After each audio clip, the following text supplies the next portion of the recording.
Hello everyone, I am Sunny sir and welcome to my channel Sunny sir Maths. আজি আমি আলোচনা কৰিম দশম শ্ৰেণীৰ প্ৰথম অধ্যায় বাস্তৱ সংখ্যাৰ বেসিক ইন্ট্ৰোডাকশন আৰু এক্সাৰসাইজ 1.1 অনুশীলনী আৰম্ভ কৰাৰ আগতে আমি এই অধ্যায়ৰ বেসিক কিছু বস্তু ক্লিয়াৰ কৰাৰ প্ৰয়োজন আছে যেনে এট ফাৰ্স্ট পাটিগণিতৰ মৌলিক উপপাদ্য সো এটো কি হয় আমি জানো যে প্ৰতিটো যৌগিক সংখ্যাকে আমি কিছুমান মৌলিক সংখ্যাৰ গুণফল হিচাপে প্ৰকাশ কৰিব পাৰো যেনে 12 এটা যৌগিক সংখ্যা আৰু আমি এই সংখ্যাটোক মৌলিক সংখ্যাৰ গুণফল হিচাপে প্ৰকাশ কৰিব পাৰো যেনে যদি আমি 12 ক লিখো 2 * 2 * 3 2 দ্বিগুণ 4 4 তিনিগুণ 12 গতিকে এই যৌগিক সংখ্যাটোক আমি মৌলিক সংখ্যাৰ গুণফল হিচাপে বা উৎপাদকত প্ৰকাশ কৰিছো আৰু এই যেটো প্ৰকাশৰ পদ্ধতি এইটো অদ্বিতীয় অৰ্থাৎ এই যৌগিক সংখ্যাক মৌলিক সংখ্যাৰ গুণফল হিচাপে প্ৰকাশ কৰাৰ যেটো ক্ৰম এই ক্ৰমটো হৈছে অদ্বিতীয় আৰু এই উপপাদ্যটো কোৱা হয় পাটিগণিতৰ মৌলিক উপপাদ্য নেক্সট মৌলিক উৎপাদকীকৰণ পদ্ধতিৰে লসাগু আৰু গসাগু আমি ইতিমধ্যে শিকিছো যে যৌগিক সংখ্যাবোৰক কিদৰে মৌলিক সংখ্যাৰ গুণফল হিচাপে প্ৰকাশ কৰিব পাৰো এতিয়া আমি এই পদ্ধতিৰে লসাগু আৰু গসাগু কিদৰে উলিয়াব পাৰো আমি হে চাম গতিকে গসাগু কি হ'ব মৌলিক উৎপাদকীকৰণ পদ্ধতিৰে গসাগু হ'ব সংখ্যা দুটাত থকা প্ৰতিটো সাধাৰণ মৌলিক উৎপাদকৰ ক্ষুদ্ৰতম ঘাতৰ পূৰণফল অৰ্থাৎ দুটা সংখ্যা দিয়া থাকিলে আমাক যিবোৰ কমন সংখ্যা থাকিব কমন উৎপাদক থাকিব সেই উৎপাদকবোৰৰ ক্ষুদ্ৰতম ঘাতৰ গুণফল আৰু লসাগু হ'ব সংখ্যা দুটাত থকা প্ৰতিটো মৌলিক উৎপাদকৰ বৃহত্তম ঘাতৰ গুণফল অৰ্থাৎ ইয়াত আমি কমন চাব নালাগে যে কি কমন আছে ইয়াত কমন আৰু থকা আৰু কমন নথকা প্ৰতিটো উৎপাদকৰ বৃহত্তম ঘাতৰ পূৰণফল আমি উলিয়াব লাগে যদি আমি উদাহৰণৰ সহায়ত বুজিব চেষ্টা কৰো মৌলিক উৎপাদকীকৰণ পদ্ধতিৰে আমাক 6 আৰু 20 লসাগু আৰু গসাগু উলিয়াব লাগে প্ৰথমতে আমি 6 মৌলিক উৎপাদকীকৰণ কৰিম বা ইয়াক আমি মৌলিক উৎপাদক বিশ্লেষণ বুলিও কওঁ যদি আমি 6 মৌলিক উৎপাদকৰ গুণফল হিচাপে প্ৰকাশ কৰিব বিচাৰো প্ৰথম মৌলিক সংখ্যা হৈছে 2 আৰু 6 এটা যুগ্ম সংখ্যা গতিকে আমি 2 ৰে ভাগ কৰিব পাৰো 2 6 ত কেইবাৰ যাব 3 বাৰ অৰ্থাৎ আমি ইয়াক লিখিব পাৰো 2 * 3 নেক্সট হৈছে 20 20ৰ মৌলিক উৎপাদকীকৰণ কি হ'ব যদি আমি 20ক ভাঙো 2 ৰে যাব 20ত 10 বাৰ আকৌ 2 ৰে 10ত 5 বাৰ অৰ্থাৎ 2 দুবাৰ আছে 2 স্কয়াৰ * 5 এতেকে যদি আমি সূত্ৰৰ ফালে লক্ষ্য কৰি চাও গসাগু আছিল আমাৰ সংখ্যা দুটাত থকা প্ৰতিটো সাধাৰণ উৎপাদকৰ ক্ষুদ্ৰতম ঘাতৰ পূৰণফল অৰ্থাৎ ইয়াত সাধাৰণ উৎপাদক কি আছে 2 ইয়াতো আছে 2 ইয়াতো আছে অৰ্থাৎ কেৱল 2 হে ইয়াত সাধাৰণ উৎপাদক হয় আৰু ইয়াৰ ক্ষুদ্ৰতম ঘাত ইয়াত 2 ৰ ঘাত 1 আছে ইয়াত 2 ৰ ঘাত 2 আছে গতিকে ক্ষুদ্ৰতম ঘাত হ'ব 2 সো 6 আৰু 20 6 আৰু 20ৰ গসাগু হ'ব 2 তো ইয়াত লসাগু কি হ'ব লসাগু মানে আছিল যে প্ৰতিটো উৎপাদকৰ বৃহত্তম ঘাত ইয়াত উৎপাদক কি আছে 2 দুৰ জায়গাতে আছে 2 কমন সাধাৰণ উৎপাদক আমি ইয়াৰ বৃহত্তম ঘাত 2 স্কয়াৰ ইয়াত লিখিছো ইনটু যিবোৰ সাধাৰণ উৎপাদক নহয় সেইবোৰৰো বৃহত্তম ঘাত এতিয়া যেহেতু দুটাতে এটা উৎপাদক আছে গতিকে আমি সেই দুটা পূৰণ কৰি দিম যদি ইয়াত 3 এটা থাকিলে হয় আৰু ইয়াত 3 স্কয়াৰ থাকিলে হয় আমি 3 স্কয়াৰ লিখিলো হয় লসাগুৰ ক্ষেত্ৰত সদায় বৃহত্তম ঘাত আৰু গসাগুৰ ক্ষেত্ৰত সদায় ক্ষুদ্ৰতম ঘাত আৰু এইকেইটাৰ পূৰণফল কি হ'ব 2 স্কয়াৰ মানে 4 4 * 3 12 12 * 5 60 an important note for you যিকোনো দুটা অখণ্ড সংখ্যাৰ ক্ষেত্ৰত লসাগু * গসাগু সমান সমান সংখ্যা দুটাৰ পূৰণফল এইটো কেৱল দুটা সংখ্যাৰ ক্ষেত্ৰতহে প্ৰযোজ্য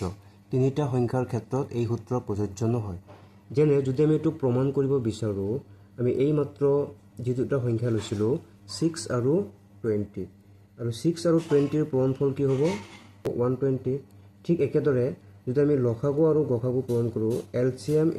এইচচিএফ যদি আমি কৰো আমি কি পাম আমি এলচিএম পাইছিলো 60 আৰু এইচচিএফ পাইছিলো 2 অৰ্থাৎ 60 * 2 হৈছে 120 সো দুটা সংখ্যাৰ ক্ষেত্ৰত লসাগু * গসাগু সমান সমান সংখ্যা দুটাৰ পূৰণফল Now we'll start exercise 1.1 First question is প্ৰতিটো সংখ্যাকে ইয়াৰ মৌলিক উৎপাদকৰ গুণফল হিচাপে প্ৰকাশ কৰা First question is 140 আমি ইয়াক মৌলিক সংখ্যাৰ উৎপাদক হিচাপে প্ৰকাশ কৰিম। চ' 140ৰ মৌলিক উৎপাদকীকৰণ আমি কি পাম? যিহেতু 140 যুগ্ম সংখ্যা বা একক স্থানত শূন্য আছে, আমি ইয়াক 2 বা 5ৰে ভাগ কৰিব পাৰোঁ। যদি আমি 2ৰে ভাগ কৰোঁ আমি পাম 2 14 7 বা 0 70। আকৌ আমি যদি 2ৰে ভাগ কৰোঁ আমি কি পাম? 2 70ত কিমান বাৰ যাব? 35 বাৰ। নেক্সট একক স্থানত 5 আছে, 2ৰে ভাগ কৰিব নোৱাৰোঁ, আমি 5ৰে ভাগ কৰিম। 5 35ত কেইবাৰ যাব? 7 বাৰ। অৰ্থাৎ 1 4 আৰু 7 এটা যিহেতু মৌলিক সংখ্যা, গতিকে আমি আৰু ভাগ কৰিব নালাগে। 140ক আমি মৌলিক উৎপাদকৰ গুণফল হিচাপে এইদৰে লিখিব পাৰোঁ 2 স্কুৱেৰ ইনটু 5 ইনটু 7 156। আমি 156ক যদি আমি ভাঙোঁ, মৌলিক উৎপাদকৰ পূৰণফল হিচাপে যদি আমি লিখিব বিচাৰোঁ, একক স্থানত 6 আছে যুগ্ম সংখ্যা, গতিকে আমি ইয়াক 2ৰে ভাগ কৰিম। চ' 2 1ত ভাগ নাযায়, 15ত 7 বাৰ, 2 7 গুণ 14, 1 বাকী থাকিল, 6 নামি আহি 16, 2 16 8 বাৰ। আকৌ যদি আমি 2ৰে ভাগ কৰোঁ, যিহেতু একক স্থানত 8 আছে, 2 3 গুণ 6, 1 বাকী থাকিল, 18 আৰু 2 18ত যাব 9 বাৰ। এইবাৰ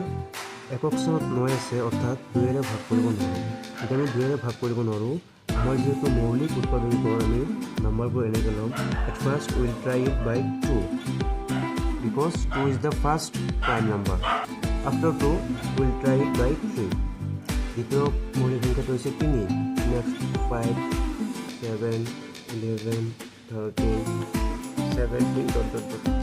তো যেহেতু 13 আৰু 2ৰে ভাগ নাযায়, আমি এবাৰ চাম 3ৰে ভাগ যায়। 3 আৰু 9 যোগ কৰিলে কিমান হয়? 12। 12ত যিহেতু 3 ভাগ যায়, গতিকে 39তো 3 ভাগ যাব। 3 3 একবাৰ, 9 3 বাৰ। আৰু 13 যিহেতু এটা মৌলিক সংখ্যা, আমি ইয়াক আৰু ভাঙিব নোৱাৰোঁ। অৰ্থাৎ 156ৰ মৌলিক উৎপাদকীকৰণ হ'ব 2 স্কুৱেৰ ইনটু 3 ইনটু 13। নেক্সট যদি আমি কুৱেশ্যন নম্বৰ 5 কৰোঁ, ইয়াত দিয়া আছে 7 4 2 9। এই সংখ্যাটোক মৌলিক উৎপাদকৰ গুণফল হিচাপে প্ৰকাশ কৰিব লাগে। একক স্থানত 9 আছে, গতিকে আমি 2ৰে ভাগ কৰিব নোৱাৰোঁ। নেক্সট আমি 3ৰে ট্ৰাই কৰিম।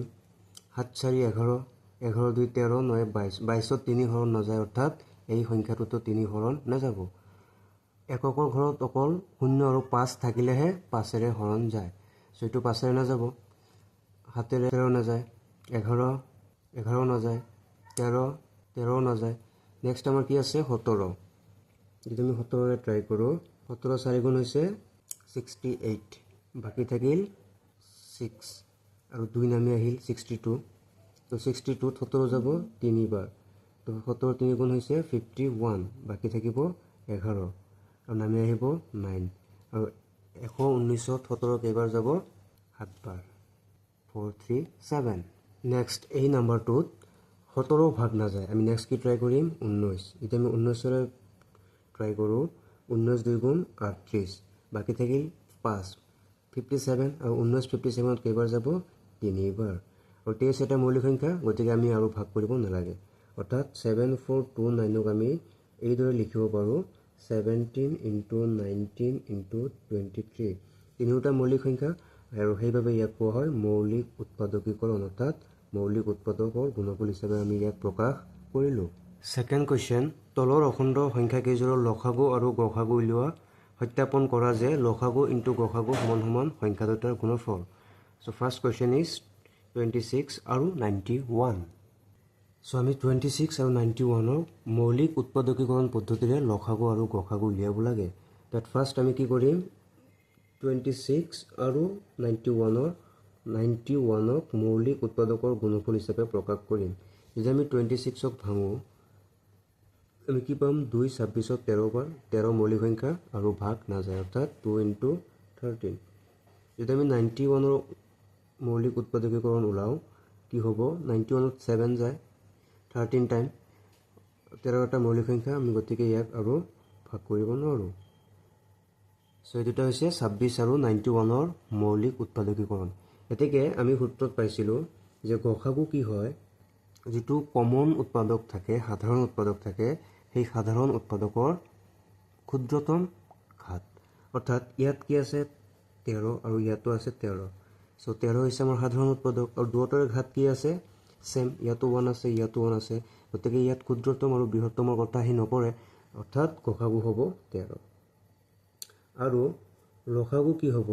লসাগু আছিল যে সাধাৰণ হওক বা নহওক আমি গোটেইকেইটা উৎপাদকৰ কি কৰিব লাগে? বৃহত্তম ঘাতৰ পূৰণফল উলিয়াব লাগে। অৰ্থাৎ ইয়াত কমন কি আছে? 13 আমি প্ৰথমতে এইটো লিখি ল'ম। আৰু কি বাকী থাকিল? ইয়াত থাকিল 2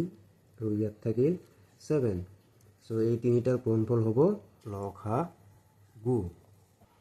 182 হ'ব লসাগু। আকৌ আমি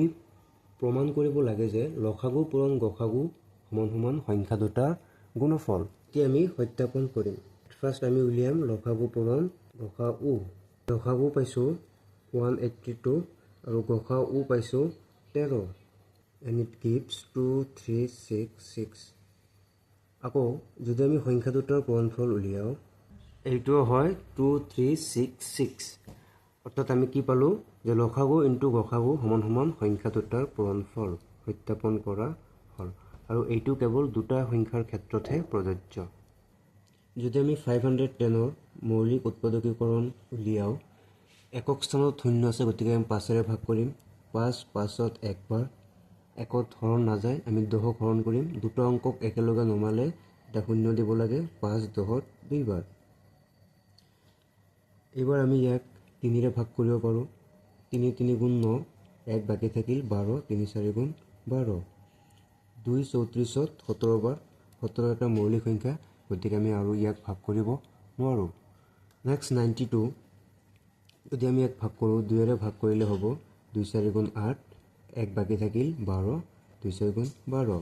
2 46ত যাব 23 টাইম। 23 এটা মৌলিক সংখ্যা, গতিকে আমি ইয়াক আৰু ভাগ কৰিব নোৱাৰোঁ। যদি আমি 510 আৰু 92 মৌলিক উৎপাদকৰ পূৰণফল হিচাপে লিখোঁ, 510 হ'ব 2 × 3 × 5 × 7 আৰু 92 হ'ব 2 স্কুৱেৰ × 23 17। 510 হ'ব 2 × 3 × 5 × 17। গতিকে গসাগু কি হ'ব? সাধাৰণ উৎপাদকৰ ক্ষুদ্ৰতম ঘাত। ইয়াত সাধাৰণ উৎপাদক এটাই আছে 2 আৰু ইয়াৰ ক্ষুদ্ৰতম ঘাত হ'ব এইটো। ইয়াত আছে 2 স্কুৱেৰ আৰু ইয়াত আছে 2 টু দি পাৱাৰ 1, গতিকে ক্ষুদ্ৰতম ঘাত হ'ব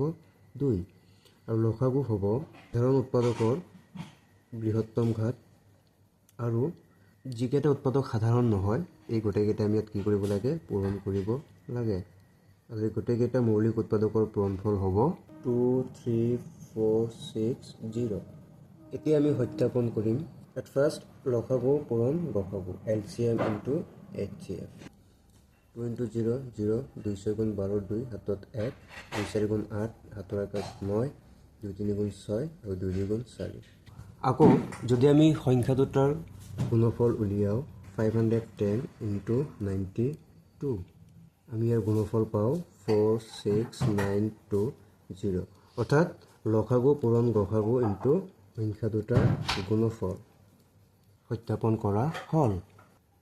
নেক্সট নম্বৰ 336 আৰু 54। যদি আমি 336ৰ মৌলিক উৎপাদকবোৰ উলিয়াওঁ, আমি পাম 3ৰে 1 1 আৰু 6 2 বাৰ। 2ৰে 56 টাইম, 2ৰে 28 বাৰ, 2ৰে 14 বাৰ, 2ৰে 7 বাৰ। ঠিক একেদৰে যদি আমি 54ক মৌলিক উৎপাদকৰ গুণফল হিচাপে লিখোঁ, আমি পাম 2 27 বাৰ, 3 9 বাৰ আৰু 3 3 বাৰ। অৰ্থাৎ আমি 336ক লিখিব পাৰোঁ 2 টু দি পাৱাৰ 4 × 3 × 7। ঠিক একেদৰে আমি 54ক লিখিব পাৰোঁ 2 × 3 কিউব। এতেকে গসাগু হ'ব সাধাৰণ উৎপাদকৰ ন্যূনতম ঘাতৰ গুণফল। ইয়াত সাধাৰণ উৎপাদক কি আছে? 2 আৰু ইয়াৰ ন্যূনতম ঘাত হ'ব 2, বিকজ এটা আছে 2 আৰু এটা আছে 2 টু দি পাৱাৰ 4। ঠিক একেদৰে আৰু এটা আছে সাধাৰণ উৎপাদক, ইয়াৰ ক্ষুদ্ৰতম ঘাত কি হ'ব? 3, অৰ্থাৎ গসাগু হ'ব 6। আৰু লসাগু হ'ব সাধাৰণ উৎপাদকৰ বৃহত্তম ঘাত, গতিকে ইয়াৰ বৃহত্তম ঘাত কি হ'ব? 2 টু দি পাৱাৰ 4 আৰু ইয়াৰ বৃহত্তম ঘাত হ'ব 3 কিউব। আৰু কমন নথকা কি আছে 7 আৰু তিনিটাৰ পূৰণফল কি হ'ব 3024 এতিয়া যদি আমি সত্যাপন কৰোঁ লসাগু পূৰণ গসাগু লসাগু হৈছে 3024 আৰু গসাগু হৈছে 6 এই দুটাৰ পূৰণফল হ'ব 18144 আৰু যদি আমি সংখ্যা দুটাৰ গুণফল উলিয়াও সংখ্যা দুটা আছিল আমাৰ 336 × 54 ইয়াৰ গুণফল কি হ'ব 18144 অৰ্থাৎ লসাগু পূৰণ গসাগু সমান সমান সংখ্যা দুটাৰ গুণফল যেহেতু দুয়োটাই একে আহিছে সমান আহিছে সত্যাপন কৰা হ'ল নেক্সট কোৱেশ্চন নম্বৰ 3 মৌলিক উৎপাদকীকৰণ পদ্ধতিৰে তলৰ অখণ্ড সংখ্যাবোৰৰ লসাগু আৰু গসাগু উলিওৱা ইয়াত আমাক তিনিটাকে সংখ্যা দিয়া আছে আৰু আমি মৌলিক উৎপাদকীকৰণ পদ্ধতিৰে ইয়াৰ লসাগু আৰু গসাগু উলিয়াব লাগে ফাৰ্ষ্ট কোৱেশ্চন হৈছে 12 15 আৰু 21 ইয়াত তিনিটা সংখ্যা দিয়া আছে আৰু আমি তিনিটা সংখ্যাৰ লসাগু আৰু গসাগু উলিয়াব লাগে সো যদি আমি 12ৰ মৌলিক উৎপাদক উলিয়াও আমি কি পাম যে 12ক লিখিব পাৰোঁ 2 6 টাইম আৰু 2 3 টাইম অৰ্থাৎ আমি 12ক কি লিখিব পাৰোঁ 2 স্কুৱেৰ ইনটু 3 ঠিক একেদৰে আমি যদি 15ৰ মৌলিক উৎপাদকীকৰণ উলিয়াও আমি পাম 3 ইনটু 5 আৰু 21ৰ মৌলিক উৎপাদকীকৰণ আমি কি পাম 3 ইনটু 7 এতেকে গসাগু কি হ'ব গসাগু হ'ব সাধাৰণ উৎপাদকৰ ক্ষুদ্ৰতম ঘাত ইয়াত সাধাৰণ উৎপাদক কি আছে অকল 3 আৰু যেহেতু গোটেইকেইটাৰ ঘাত একে 3 টু দি পাৱাৰ 1 গতিকে গসাগু হ'ব 3 আৰু লসাগু কি হ'ব লসাগু হ'ব প্ৰথমতে আমি যেটো সাধাৰণ উৎপাদক সেইটো লিখি ল'ব লাগে আৰু ইয়াৰ পিছত আৰু বাকি কি আছে 2 স্কয়াৰ আছে ইয়াত আছে 5 আৰু ইয়াত আছে 7 আৰু আটাইকেইটাৰ পূৰণফল কি হ'ব 420 আৰু এটা কথা মন কৰিবলগীয়া যে ইয়াত আমি সত্যাপন কৰিব নালাগে অৰ্থাৎ তিনিটা সংখ্যাৰ ক্ষেত্ৰত লসাগু পূৰণ গসাগু আৰু সংখ্যাৰ পূৰণফল এটো হ'ব নোৱাৰে গতিকে ইয়াত সত্যাপনৰ কোনো দৰকাৰ নাই নেক্সট কোৱেশ্চন দিয়া আছে 17 23 আৰু 29 ইয়াত যদি আমি ভালদৰে লক্ষ্য কৰোঁ তিনিটা সংখ্যা হৈছে মৌলিক সংখ্যা 17 মৌলিক সংখ্যা 23 মৌলিক সংখ্যা আৰু 29 এটা মৌলিক সংখ্যা গতিকে যেতিয়া গোটেইকেইটা সংখ্যা মৌলিক সংখ্যা হয় তেতিয়া হিহঁতৰ গসাগু কি হয় 1 কিয় 1 হয় কাৰণ ইয়াত যেহেতু গোটেইকেইটা মৌলিক সংখ্যা ইয়াত একৰ বাহিৰে অইন কোনো সাধাৰণ উৎপাদক নাই আৰু ইয়াত লসাগু কি হ'ব সেই সংখ্যা তিনিটাৰ পূৰণফল 17 * 23 * 29 আৰু ইয়াৰ পূৰণফল হ'ব 11339 নেক্সট কোৱেশ্চন 8 9 আৰু 25 যদি আমি 8ৰ মৌলিক উৎপাদকীকৰণ উলিয়াও আমি কি পাম 2 কিউব কিয় কাৰণ 8ক আমি ভাঙিলে 2 8ত 4 বাৰ আৰু 2 4 2 বাৰ ঠিক একেদৰে যদি আমি 9ৰ মৌলিক উৎপাদকীকৰণ উলিয়াও আমি কি পাম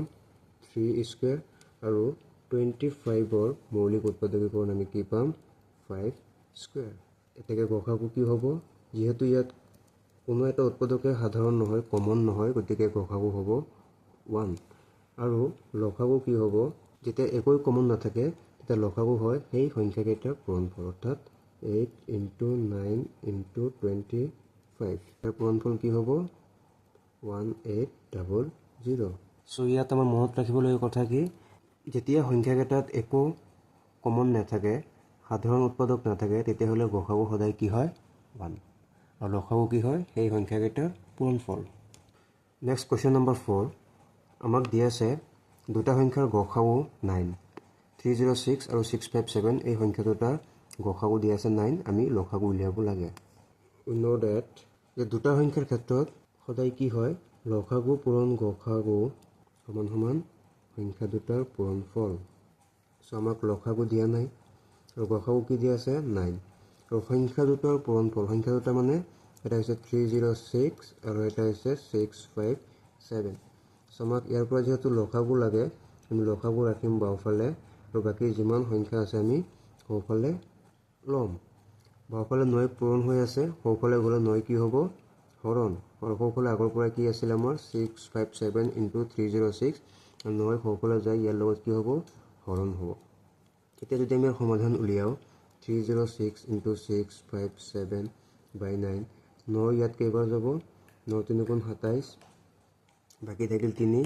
3 আৰু 6 মিলি হ'ল 36 9 4 × 36 অৰ্থাৎ আমি কি পালো 34 * 657 আৰু এই দুটাৰ পূৰণফল হ'ব 223338 অৰ্থাৎ আমাক যি দুটা সংখ্যা দিয়া আছিলে 306 আৰু 657 ইয়াৰ যদি গসাগু 9 হয় তেতিয়াহ'লে লসাগু কি হ'ব 22338 এইটো সূত্ৰ কোনটো ব্যৱহাৰ কৰিছোঁ আমি যে দুটা সংখ্যাৰ ক্ষেত্ৰত লসাগু ইনটু গসাগু সমান সমান সংখ্যা দুটাৰ পূৰণফল। নেক্সট কুৱেশ্যন নম্বৰ 5 পৰীক্ষা কৰা কোনো স্বাভাৱিক সংখ্যা এনৰ ক্ষেত্ৰত 6 টু দি পাৱাৰ n সংখ্যাটো শূন্য অংকৰে শেষ হ'ব পাৰেনে নাই আমি এইটো পৰীক্ষা কৰিব লাগে। আমি জানো যে যিকোনো সংখ্যা যদি শূন্য অংকৰে শেষ হয় তাৰ উৎপাদক সদায় 2 বা 5 হয়। যেনে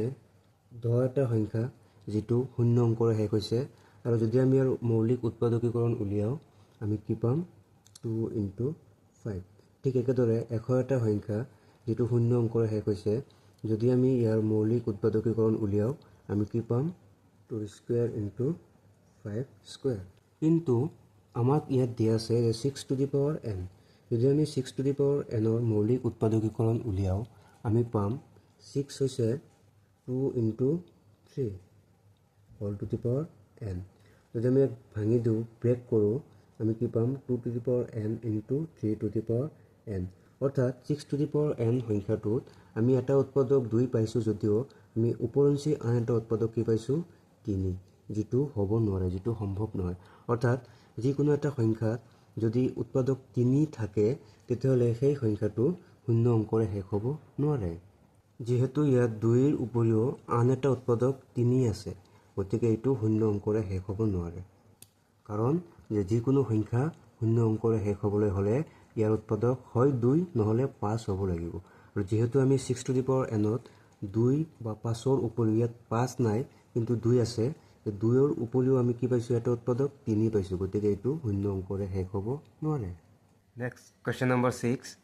7 ইনটু 11 ইনটু 13 প্লাছ 13 আৰু 7 into 6 into 5 into 4 into 3 into 2 into 1 plus 5 সংখ্যা দুটা কিয় যৌগিক সংখ্যা ব্যাখ্যা কৰা। এতিয়া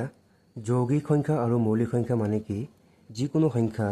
সে 12 এটা সংখ্যা যদি ইয়াৰ উৎপাদক দুটাতকৈ বেছি হয় তেতিয়াহ'লে ইয়াক কোৱা হয় যৌগিক সংখ্যা।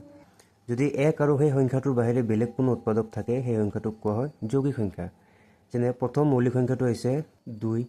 পিছত 3 5 7 এইবোৰক কোৱা হয় মৌলিক সংখ্যা আৰু প্ৰথম যৌগিক সংখ্যাটো হৈছে 4 কিয় কাৰণ 2ৰ উৎপাদক কেৱল 1 আৰু 2 নিজেই 3ৰ উৎপাদক কেৱল 1 আৰু 3 নিজেই গতিকে এইবোৰক কোৱা হয় মৌলিক সংখ্যা আৰু 4ৰ উৎপাদক 1 আৰু 4ৰ বাহিৰে আৰু এটা আছে সেইটো হৈছে 2 গতিকে 4 হ'ব এটা যৌগিক সংখ্যা। এতিয়া আমাক যেটো কোৱেশ্চনত দিয়া আছে 7 ইনটু 11 ইনটু 13 প্লাছ 13 আমি ব্যাখ্যা কৰিব লাগে যে এইটো কিয় যৌগিক সংখ্যা। যদি ইয়াৰ উৎপাদক দুটাতকৈ বেছি হয় তেতিয়াহ'লে আমি ইয়াক কি বুলি ক'ম যৌগিক সংখ্যা বুলি ক'ম। এতিয়া আমি চাম যে ইয়াৰ উৎপাদক কেইটা আছে। যদি আমি ভালদৰে লক্ষ্য কৰোঁ 7 ইনটু 11 ইনটু 13 এইখিনিলৈকে এটা পদ প্লাছ 13 আৰু এটা পদ আৰু দুয়োটা পদতে কি আছে 13 আছে গতিকে 13 সংখ্যাটো আমি কমন ল'ম। যদি আমি দুয়োটা পদৰ পৰা 13 কমন লওঁ ইয়াত কি থাকিব 7 ইনটু 11 প্লাছ ইয়াত কি থাকিব 1 কিয় থাকিব কাৰণ 13 আছিল আমি 13 কমন লৈছোঁ গতিকে 1 থাকিব আৰু ইয়াত 7 ইনটু 11 কিয় থাকিব যিটো সংখ্যা আমি কমন লৈছোঁ এইটো বাদ দিব লাগে আমি 13 বাদ দিম কি থাকিব 7 ইনটু 11 সো যদি আমি এইটো ভাঙি দিওঁ কি হ'ব 7 ইনটু 11 77 প্লাছ 1 গতিকে এইটো হ'ব 13 ইনটু 78 আৰু যদি আমি ভালদৰে লক্ষ্য কৰোঁ যদিও ইয়াত 13 এটা মৌলিক সংখ্যা কিন্তু 78 হৈছে এটা যৌগিক সংখ্যা আৰু এটা মৌলিক সংখ্যাক যদি আমি এটা যৌগিক সংখ্যাৰ লগত পূৰণ কৰোঁ আমি কি পাম আকৌ এটা যৌগিক সংখ্যাই পাম গতিকে এই যেটো সংখ্যা আমাক দিয়া আছিল এইটো কি হ'ব যৌগিক সংখ্যা হ'ব। ঠিক একেদৰে আমাক আৰু এটা সংখ্যা দিয়া আছে 7 into 6 into 5 into 4 into 3 into 2 into 1 plus 5 আমি যদি ভালদৰে লক্ষ্য কৰোঁ যিমান সংখ্যা নহওক কিয় যদি সিহঁতৰ মাজত পূৰণ থাকে আমি এইটোক এটা পদ বুলি ধৰি লওঁ প্লাছ 5 এইটো হৈছে দ্বিতীয় পদ দুয়োটা পদতে 5 কমন আছে আমি 5 কমন ল'ম যদি আমি 5 কমন লওঁ আমি প্ৰথম পদৰ পৰা 5 বাদ দিম কি থাকিব 7 into 6 42 into 4 into 3 12 12 into 2 24 plus ইয়াত 5 আছিল আমি 5 কমন লৈছোঁ গতিকে কি বাকী থাকিব 1 বাকী থাকিব। নেক্সট কি হ'ব 5 42 ইনটু 24 কিমান হ'ব এইটো 24 2 গুণ 48 8 হাতত 4 24 4 গুণ 96 আৰু 4 100 1008 প্লাছ 1 গতিকে 5 ইনটু 1009 ঠিক একেদৰে এই সংখ্যাটোতো আমি 1 আৰু এই সংখ্যাটোৰ বাহিৰে যদি আমি গোটেইখিনি পূৰণ কৰোঁ আৰু 5ৰে যোগ কৰোঁ যিটো সংখ্যা পাম সেইটোৰ বাহিৰে আমি আৰু দুটা উৎপাদক পাইছোঁ 5 আৰু 1009 গতিকে যেহেতু দুটাতকৈ বেছি উৎপাদক পাইছোঁ আৰু এটা উৎপাদক কি আছে এক নিজে এটা উৎপাদক যেহেতু এক আৰু এই সংখ্যাটোৰ বাহিৰে আমি আৰু দুটা ভিন্ন উৎপাদক পাইছোঁ গতিকে আমি এই সংখ্যাটোক কি বুলি ক'ম যৌগিক সংখ্যা গতিকে ইয়াৰ কনক্লুজন কি হ'ব যেহেতু দুটা সংখ্যাতে দুটাতকৈ বেছি উৎপাদক আছে হে এই দুটা যৌগিক সংখ্যা next question number 8 first question এটা ৰেজিমেণ্টত থকা সৈনিকবোৰক 15 20 বা 25 জনকৈ লৈ কিছুমান শাৰীত থিয় কৰাব পাৰি ৰেজিমেণ্টত থকা অতি কমেও কিমানজন সৈনিক আছে অৰ্থাৎ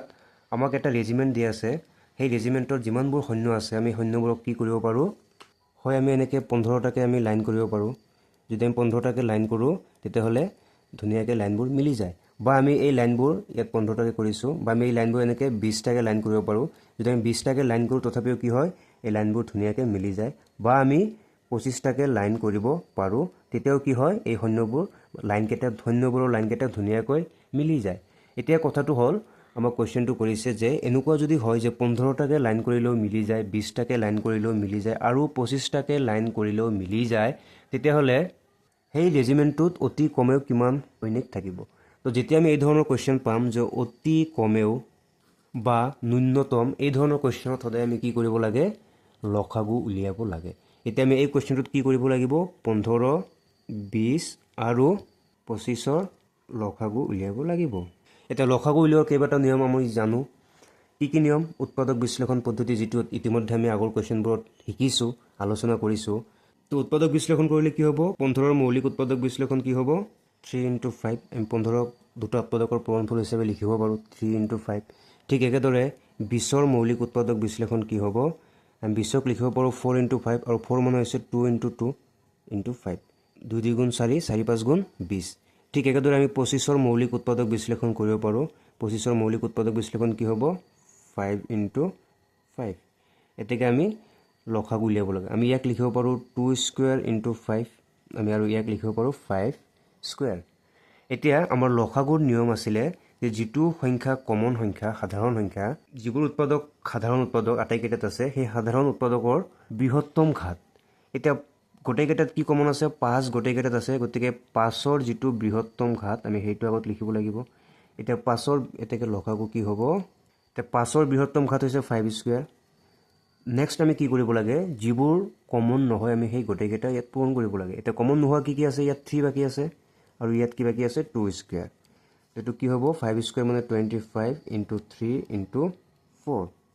25 × 4 100 × 3 300 অৰ্থাৎ সেই ৰেজিমেণ্টটোত অতি কমেও 300 সৈনিক থাকিব লাগিব 300 সৈনিক থাকিলেহে আমি হয় 15টাকে এনেকৈ আমি লাইন কৰিব পাৰিম বা আমি 20টাকে লাইন কৰিব পাৰিম বা 25টাকে আমি লাইন কৰিব পাৰিম সো কনক্লুজন কি হ'ব যে ৰেজিমেণ্টত অতি কমেও 300 সৈনিক থাকিব লাগিব this is the solution next question এটা ঘণ্টা 18 সেকেন্ড আৰু আন এটা ঘণ্টা 60 সেকেন্ডৰ অন্তৰালত বাজে কোনো এক সময়ত দুটা ঘণ্টা একেলগে বাজিলে তাৰ কিমান সেকেন্ড পিছত ঘণ্টা দুটা পুনৰ একেলগে বাজিব কোৱেশ্চনটো এনেকুৱা যে আমাক ইয়াত দুটা ঘণ্টা দি আছে সে এইটো এটা ঘণ্টা আৰু এইটো এটা ঘণ্টা এইটো 18 সেকেন্ড মুৰে মুৰে বাজি থাকে আৰু এইটো 60 সেকেন্ড মুৰে মুৰে বাজি থাকে এতিয়া 18 সেকেন্ড মুৰে মুৰে প্ৰথমটো বাজি আছে আৰু 60 সেকেন্ড মুৰে মুৰে দ্বিতীয়টো বাজি আছে তো কোনবা এটা সময়ত কি হ'ব দুটা ঘণ্টা একেলগে বাজিব সে এবাৰ দুটা ঘণ্টা একেলগে বাজিলে এই যে একেলগে এবাৰ বাজিলে আকৌ ইয়াৰ কিমান পিছত আকৌ একেলগে বাজিব ইট মিন্স হোৱাট এবাৰ একেলগে বাজিলে তাৰ পিছত ন্যূনতম কিমান সময় পিছত মানে ফাৰ্স্ট যেতিয়া ঘণ্টাটো বাজিব এটো ন্যূনতম সময় হ'ব আটাইতকৈ কম সময় যেটো কাৰণ যদি 1 ঘণ্টা পিছতো বাজে সেইটোৱে আটাইতকৈ কম সময় গতিকে এই ধৰণৰ কোৱেশ্চনত আমি সদায় কি কৰিব লাগিব লসাগু উলিয়াব লাগিব এটা কাৰ লসাগু উলিয়াব লাগিব আমি ইয়াত 18 আৰু 60 লসাগু LCM least common multiples so for English medium it means here we need to find out LCM of 18 and 60 so at first we will do it by factorization method so 18 ৰ factorization কি হ'ব মৌলিক উৎপাদকীকৰণ কি হ'ব আমি 18 ক ভাঙিব পাৰো 2 × 9 অৰ্থাৎ 2 × 9 টোক আমি লিখিব পাৰো 3 × 3 so it conclude that 2 × 3 square ঠিক একেদৰে 60 ক আমি কি লিখিব পাৰো যদি আমি 60 ক ভাঙি দিও 2 যাব 30 টাইম আৰু 2 ভাগ হ'ব 15 টাইম আৰু 3 5 টাইম so আমি লিখিব পাৰো 2 square × 3 × 5 তো এলচিএম কি হ'ব এলচিএম এতেকে লসাগু হ'ব সো লসাগু কি হয় যেটো আমাৰ সাধাৰণ উৎপাদক আছে ইয়াৰ উচ্চতম ঘাত তো 2 দুৰ জায়গাত আছে আৰু 2 উচ্চতম ঘাত কি আছে 2 স্কয়াৰ ইনটু 3 দুটা সংখ্যাতে আছে তো 3 উচ্চতম ঘাত কি আছে 3 স্কয়াৰ আৰু কমন নথকা কি আছে 5 সো 2 স্কয়াৰ মানে 4 ইনটু 3 স্কয়াৰ মানে 9 ইনটু 5 তো এত কি হ'ব এটো 4 9 গুণ 36 আৰু 5 পূৰণ কৰিলে হ'ব 5 গুণ 30 ৰ 0 হাতত 3 5 3 গুণ 15 আর 3 18 180 সেকেন্ড 180 সেকেন্ড মানে কি 3 মিনিট মুৰে মুৰে দুটা ঘন্টা একেলগে প্ৰথমটো একেলগে বাজিলে আকৌ 3 মিনিট পিছত দুটা ঘন্টা একেলগে বাজিব নেক্সট কোৱেশ্চন নম্বৰ 3 এটা অনতৰ কেন্দ্ৰৰ প্ৰতি দুদিনৰ মুৰে মুৰে অসম সংগীতটো বজায় আন এটা কেন্দ্ৰই একেটা সংগীত প্ৰতি 3 দিন মুৰে মুৰে বজায় 30 দিনত মুঠতে কিমানবাৰ দুটা অনতৰ কেন্দ্ৰই একেটা দিনতে সংগীতটো বজাব একেবাৰে ইজি কোৱেশ্চন সো এটা আমাৰ কি আছে দুটা ৰেডিও ষ্টেচন আছে so this is the first station and this is our second station দুটা অনাতাৰ কেন্দ্ৰ আছে এটাই দুদিন মুৰে মুৰে অসম সংগীত বজায় আৰু আনটোৱে 3 দিন মুৰে মুৰে অসম সংগীত বজায় সো দুটা একেলগে কিমান দিন মুৰে মুৰে বজাব আমি ফাৰ্স্ট কি কৰিম 2 আৰু 3 ৰ আমি লসাগু উলিয়াম will find out LCM of 2 and 3 so কি হ'ব 2 আৰু 3 দুটাই মৌলিক সংখ্যা হিয়তৰ পূৰণফলটো হ'ব লসাগু অৰ্থাৎ 6 6 দিন মুৰে মুৰে দুটা অনাতাৰ কেন্দ্ৰত একেলগে বজায় এইবাৰ আমাক কোৱেশ্চনটো সুধিছে যে এটা মাহত মানে 30 দিনত এমাহত মুঠ কিমান দিন দুটা কেন্দ্ৰই একেলগে সংগীতটো বজাব সো যদি 6 দিন মুৰে মুৰে বজায় এতিয়া এমাহ মানে কি 30 দিন এতিয়া 30 দিনত একেলগে বাজিব কি হ'ব ইয়াত আমি 30 ৰে কি কৰিম 6 ৰে ডিভাইড কৰি দিম আৰু যদি আমি 30 ৰে 6 ক ডিভাইড কৰি আমি কি পাম 5 so this is our answer it means what যে দুটা অনাতৰ কেন্দ্ৰই এমাহত মুঠ 5 বাৰ একেলগে অসম সংগীতটো বজাব নেক্সট কোৱেশ্চন নম্বৰ 4 616 সদস্য এটা সৈন্য বাহিনীৰ গোটে 32 জনীয়া এটা সেনাদলৰ পিছে পিছে কদম খোজ কাঢ়ি কাঢ়ি যাবলগীয়া হ'ল দুটা দলে একে সমান সংখ্যক স্তম্ভত কদম খোজ কাঢ়িবলগীয়া হ'ল তেওঁলোকে খোজ কাঢ়িবলগীয়া স্তম্ভৰ উচ্চতম সংখ্যাটো কি হ'ব তো একেবাৰে ইজি কোৱেশ্চন আমি আগৰ কোৱেশ্চনবোৰত কি পাইছিলো যে অতি কমেও বা ন্যূনতম আমি এই ধৰণৰ কোৱেশ্চন পাইছিলো সো ইয়াত কি কৈছে উচ্চতম যেতিয়া আমি উচ্চতম বা সৰ্বাধিক পাম তেতিয়া আমি সদায় কি কৰিম এইচচিএফ ওলাব লাগে গসাগু উলিয়াব লাগে আৰু যেতিয়া অতি কমেও বা ন্যূনতম শব্দটো আমি পাওঁ তেতিয়া আমি কি কৰিব লাগে লসাগু উলিয়াব লাগে তো যেহেতু এই কোৱেশ্চনটোত উচ্চতম কৈছে সৰ্বাধিক কৈছে আমি ইয়াত কি কৰিম 616 আৰু 32 ৰ গসাগু উলিয়াম 616 আৰু 32 ৰ গসাগু তো কোৱেশ্চন চাই ভয় খাব নালাগে বা যিমান ডাঙৰ কোৱেশ্চন নহওক কিয় জাস্ট আমি কনসেপ্টবোৰ ফলো কৰিলে হ'ল যে যদি সৰ্বাধিক কয় তেতিয়াহ'লে আমি গসাগু উলিয়াম আৰু যদি ন্যূনতম কয় বা অতি কমেও বুলি কয় তেতিয়া আমি কি কৰিম লসাগু উলিয়াম ইয়াত কি হ'ব গসাগু হওক লসাগু হওক আমাৰ নিয়ম একেটাই যে আমি প্ৰথমতে কি কৰিব লাগে উৎপাদক বিশ্লেষণ কৰিব লাগে মৌলিক উৎপাদকীকৰণ কৰিব লাগে তো ইয়াত 616 ৰ মৌলিক উৎপাদকীকৰণ কি হ'ব তো যদি আমি 616 ৰ মৌলিক উৎপাদক বিশ্লেষণ কৰিব বিচাৰো তো ইয়াত কি আছে একক স্থানত 6 আছে আমি 2 ৰে ভাগ কৰিম 2 6 3 বাৰ একত ভাগ নাযায় 16ত ভাগ কৰিব লাগিব গতিকে এটা 0 হ'ব আৰু 16ত 8 বাৰ আমি আকৌ 2 ৰে ভাগ কৰিম 1 বাৰ 1 আৰু 0 10 5 বাৰ আৰু 8ত 4 বাৰ তো আমি আকৌ 2 ৰে ভাগ কৰিম 2 15ত 7 বাৰ 1 বাকি থাকিল 14 14ত 2 যাব 7 বাৰ এতিয়া 7 ৰে 77ত কেইবাৰ যাব 11 বাৰ অৰ্থাৎ আমি কি লিখিব পাৰো ইয়াত 2 কেইটা আছে এটা দুটা তিনিটা অৰ্থাৎ 2 কিউব ইনটু 7 স্কয়াৰ ঠিক একেদৰে যদি আমি 32 ৰ মৌলিক উৎপাদকীকৰণ কৰো আমি কি পাম 32 মানে হৈছে 2 টু দি পাৱাৰ 5 2 5 বাৰ পূৰণ কৰিলে 32 পোৱা যায় তেতিয়াকে গসাগু কি হ'ব তো মৌলিক উৎপাদকীকৰণ পদ্ধতিৰে গসাগুৰ নিয়মটো আছিল যে সাধাৰণ উৎপাদকৰ ন্যূনতম ঘাত তো ইয়াত সাধাৰণ উৎপাদক কি আছে অকল 2 আছে হাতটো ইয়াত নাই গতিকে এই সাধাৰণ উৎপাদকৰ কি হ'ব যেটো লোয়েষ্ট পাৱাৰ ন্যূনতম ঘাত আছে এইটো হ'ব গসাগু ইয়াত আছে 2 কিউব আৰু ইয়াত আছে 2 টু দি পাৱাৰ 5 সো ইয়াত লোয়েষ্ট কোনটো ন্যূনতম কোনটো 2 কিউব আৰু 2 কিউব মানে হৈছে 8 অৰ্থাৎ 616 আৰু 32 ৰ গসাগু কি হ'ব 8 আৰু এইটো হৈছে আমাৰ উলিয়াবলগীয়া আনসাৰ তেওঁলোকে খোজ কাঢ়িবলগীয়া স্তম্ভৰ উচ্চতম সংখ্যা কি হ'ব 8 this is the solution next question number 5 হিমাদ্ৰীয়ে 625টা ভাৰতীয় আৰু 325টা আন্তঃৰাষ্ট্ৰীয় ডাক টিকট সংগ্ৰহ কৰিলে তাই এইবাৰ এক বিশেষ থোপত ৰাখি প্ৰদৰ্শন কৰিবলৈ বিচাৰে যাতে এটাও ডাক টিকট ৰৈ নাযায় হিমাদ্ৰীয়ে সৰ্বাধিক কিমানটা থোপত ডাক টিকটবোৰ প্ৰদৰ্শন কৰিব পাৰিব সো কোৱেশ্চন যিমানে ডাঙৰ নহয় কিয় আমি মেইন যেটো আমাৰ থিম কনসেপ্ট আমি হেতুত ফোকাস কৰিম আৰু হেতু আমাৰ কি আছে ইয়াত কোৱেশ্চনত যে সৰ্বাধিক কিমানটা আৰু যেতিয়া আমি সৰ্বাধিক শব্দটো পাইছোঁ ইয়াত আমি কি কৰিম গসাউ উলিয়াম 625 আৰু 325ৰ গসাউ ইংলিছত কি কোৱা হয় হাইয়েষ্ট কমন ফেক্টৰ অৰ্থাৎ HCF নাও আমি 625ৰ যদি আমি প্ৰাইম ফেক্টৰাইজেশ্যন উলিয়াও মৌলিক উৎপাদকীকৰণ কৰোঁ আমি কি পাম 625 মিনছ হোৱাট 5 × 5 25 × 5 125 × 5 625 অৰ্থাৎ 5 to the power 4 আৰু যদি আমি 325ৰ মৌলিক উৎপাদকীকৰণ কৰোঁ আমি কি পাম 325ক যদি আমি 5ৰে ভাগ কৰোঁ 5 6 গুণ 30 2 বাকি থাকিল 25 5 5 গুণ 25 আৰু 5 65ত কেইবাৰ যাব 13 বাৰ 13টা মৌলিক সংখ্যা আমি আৰু আগবাঢ়িব নালাগে অৰ্থাৎ আমি এইটো কি পাম 5 স্কয়াৰ * 13 এতিয়া গসাউ কি হ'ব যেটো আমাৰ ন্যূনতম ঘাত আছে সাধাৰণ উৎপাদকৰ হেইটোই হ'ব গসাউ ইয়াত আছে 5 স্কয়াৰ ইয়াত আছে 5 to the power 4 সো ন্যূনতম কোনটো 5 স্কয়াৰ গতিকে ডাক টিকটৰ সৰ্বাধিক থুপ কি হ'ব 25টা নেক্সট কোৱেশ্চন 6 দুডাল ৰছীৰ দৈৰ্ঘ্য ক্ৰমে 64 সেন্টিমিটাৰ আৰু 80 সেন্টিমিটাৰ দুডালৰ পৰা সমান দৈৰ্ঘ্যৰ টুকুৰা কাটি উলিয়াব লাগে অকণো ৰৈ নোযোৱাকৈ দুডাল ৰছীৰ পৰা কাটি উলিয়াব পৰা তেনে টুকুৰাৰ সৰ্বাধিক দৈৰ্ঘ্য কি হ'ব সো কোৱেশ্চন যেন হওক কিয় আমি কি পাইছো ইয়াত সৰ্বাধিক দৈৰ্ঘ্য লাগে আমাক গতিকে আমি 64 আৰু 80 কি কৰিম গখা উ উলিয়াম so mathematics is all about concept and practice at first you need to clear your concept then you have to practice more and more nothing else তো কোৱেশ্চন যিমান ডাঙৰ নহওক কিয় ভয় খাব নালাগে জাস্ট কনসেপ্ট ক্লিয়াৰ থাকিব লাগে আৰু বেছি বেছি প্ৰেক্টিছ কৰিব লাগে সো আমি গসাগু উলিয়াৰ নিয়ম কি আমি কোৱেশ্চন নম্বৰ 1 তে শিকিছো লসাগু হওক গসাগু হওক এটাই নিয়ম মৌলিক উৎপাদকীকৰণ পদ্ধতি সো যদি আমি মৌলিক উৎপাদকীকৰণ কৰো 64 ৰ আমি কি পাম তো 64 ক আমি কেনেকৈ ভাঙিব 232 বাৰ 216 টাইম 28 টাইম 24 টাইম আৰু 2 টাইম অৰ্থাৎ 2 to the power 6 আৰু 80 যদি আমি মৌলিক উৎপাদকীকৰণ কৰো আমি কি পাম 240 বাৰ 220 বাৰ 210 বাৰ আৰু 25 বাৰ 2 to the power 4 into 5 সমাক কি লাগে এতিয়া যেহেতু সৰ্বাধিক দৈৰ্ঘ্য সুধিছে গতিকে আমি আমাৰ উলিয়াব লাগে গখা উ আৰু গখা উ কি হ'ব যেটো কমন আছে সেই কমনৰ যেটো সৰু ঘাত ন্যূনতম ঘাত হেতু সো 6 আছে ইয়াত 4 আছে গতিকে সৰু কোনটো হ'ব 2 to the power 4 আৰু 2 to the power 4 মানে হৈছে 16 so this is our answer এতেকে তেনে টুকুৰাৰ সৰ্বাধিক দৈৰ্ঘ্য হ'ব 16 centimetre so thank you for watching my videos যদি ভিডিওবোৰ ভাল লাগে লাইক কমেন্টস আৰু চেনেলটো সাবস্ক্ৰাইব কৰিব সানিচাৰ মেথছ আৰু আপোনাৰ প্ৰিয়জনৰ ওচৰলৈ শেয়াৰ কৰিব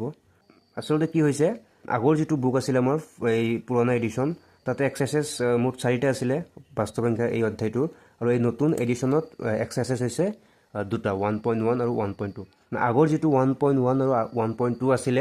এই দুটা মাৰ্জ কৰি 1.1 কৰা হৈছে সো আজি আমি 1.1 ৰ এটা পাৰ্ট কৰিলো আৰু আনটো পাৰ্টত আমি বাকি যিকেটা কোৱেশ্চন আছে সেই গোটেইখিনি কোৱেশ্চন সলভ কৰিম so once again thank you for watching লগ পাম নতুন ভিডিঅ'ত